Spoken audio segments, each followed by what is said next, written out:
ಈಗ ಜಸ್ಟ್ ನೀವು ವಿಡಿಯೋ ಹಾಕಿರೋಂಥದ್ದು ನಿಮ್ಮ ಕೆರಿಯರ್ ಮೇಲೆ ಒಂದು ರೀತಿ ಬ್ಲಾಕ್ ಮಾರ್ಕ್ ಆಗ್ತಿರೋ ಅಂತ ಸರ್ 14 ವರ್ಷ ನ್ಯಾಯಕ್ಕೋಸ್ಕರ ಸರ್ ನಾನು ಒಂದು ಹೇಳ್ತೀನಿ 14 ಅಲ್ಲ ಸರ್ ಎರಡು ಮುಖ್ಯ 14 ವರ್ಷ ಕಾಪಾಡ್ಕೊಂಡು ಬಂದಿದ್ದು ಒಂದು ಬ್ಲಾಕ್ ಮಾರ್ಕ್ ಸರ್ ಜಸ್ಟ್ ನೋಡಿ ಬೇಕಾದ್ರೆ ನೀವು ಯೂಟ್ಯೂಬಲ್ಲಿ ಎಲ್ಲೇ ಬೇಕಾದ್ರೂ ನೋಡಿ ಒಂದು ಬ್ಲಾಕ್ ಮಾರ್ಕ್ ಇಲ್ಲ ಸರ್ ನನ್ನ ಹೆಸರಲ್ಲಿ ಒಂದು ಸರ್ ಇದು ಪರ್ಸ್ನಲ್ ಟಾರ್ಗೆಟ್ ನನಗೆ ಗೊತ್ತು ಯಾಕಂದರೆ ನಮ್ಮ ಮಾವ ತುಂಬ ಒಳ್ಳೆ ಹೆಸರು ಮಾಡಿದಂಥ ವ್ಯಕ್ತಿ ನೆಕ್ಸ್ಟ್ ಯಾರು ಅಂತ ಕೇಳಿದ್ರೆ ನನ್ನ ಹಸ್ಬೆಂಡ್ ಹೆಸರೇ ಬರುತ್ತೆ ಯಾಕೆಂದರೆ ಅವ್ರ ನೆಕ್ಸ್ಟ್ ಯಾರು ಬರ್ತಾರೆ ಅಂದರೆ ನನ್ನ ಹಸ್ಬೆಂಡ್ ಹೆಸರೇ ಹೇಳೋದು ಆ ಎಂಟೈರ್ ಏರಿಯಾದಲ್ಲಿ ಹೇಳೋದೇ ನನ್ನ ಹಸ್ಬೆಂಡ್ ಹೆಸರು ಯಾಕಂದರೆ ಸರ್ ನನ್ನ ಗಂಡ ಅಂತ ಮಾತಾಡ್ತಾ ಇಲ್ಲ ಒಂದು ಒಳ್ಳೆ ವ್ಯಕ್ತಿಯಾಗಿ ಮಾತಾಡ್ತಾ ಇದ್ದೀನಿ ಆ ಮನುಷ್ಯನ ಬಗ್ಗೆ ಅಷ್ಟು ಒಳ್ಳೆಯವರು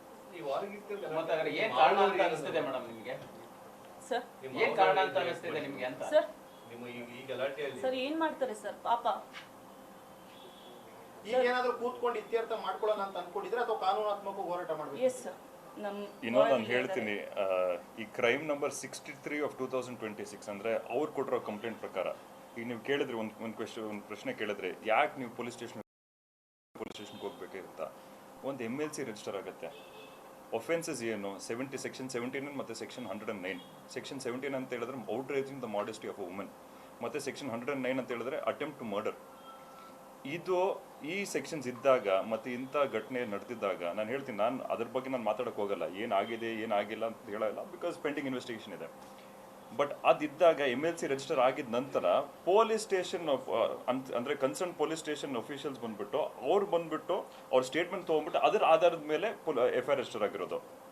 ಸೊ ಅಂಥ ಒಂದು ಸೀರಿಯಸ್ ಘಟನೆ ನಡೆದಿದೆ, ಅದ್ರ ಪ್ರಕಾರನೇ FIR ರಿಜಿಸ್ಟರ್ ಆಗಿರೋದು. ಸೊ ಅವ್ರು ಬೇಕಂತ ಹೋಗ್ಬಿಟ್ಟಿಲ್ಲ, ನಾನು ಪೊಲೀಸ್ ಸ್ಟೇಷನ್ಗೆ ಹೋಗ್ತೀನಿ ಅಥವಾ ನಿಮ್ಮ ಮೀಡಿಯಾಗೆ ಹೋಗ್ತೀನಿ ಅಂತ ಹೇಳ್ಬಿಟ್ಟು ಮಾಡಿಲ್ಲ. ಬಟ್ ಪೊಲೀಸ್ ಏನು ಒಫೆನ್ಸ್ ಆಯಿತು ಅವ್ರು ಮಾಡಿದ್ದಾರೆ, ಪೊಲೀಸ್ ಕಂಪ್ಲೇಂಟ್ ಮಾಡಿದ್ದಾರೆ. ಅವ್ರ ಕಂಪ್ಲೇಂಟ್ ಕೌಂಟರ್ ಬ್ಲಾಸ್ಟ್ ಅಂತ ಹೇಳ್ಕೊಂಡು, ಏಕೆಂದರೆ ಅದಕ್ಕೆಲ್ಲ ಪ್ರೂಫ್ ಇದೆ. MLC ರಿಜಿಸ್ಟರ್ ಆಗಿದೆ, ಮತ್ತು DAMA ಅಂತ, that is discharged against medical advice. ಅವ್ರ ಗಂಡ ಕೂಡ ಅಂಥ ಪರಿಸ್ಥಿತಿಯಲ್ಲಿ ಇದ್ರೂ ಕೂಡ ಅಗೇನ್ಸ್ಟ್ ಮೆಡಿಕಲ್ ಅಡ್ವೈಸ್ ಅವ್ರು ಡಿಸ್ಚಾರ್ಜ್ ಆಗಿದ್ದಾರೆ. ಸೊ ಅಂತ ಪರಿಸ್ಥಿತಿಯಲ್ಲಿ ಇದಾಗಿರೋದು. ಪೊಲೀಸ್ ಸ್ಟೇಷನ್ ಕಂಪ್ಲೇಂಟ್ ಕೂಡ ನಮ್ಮ ಉದ್ದೇಶ ಇರಲಿಲ್ಲ.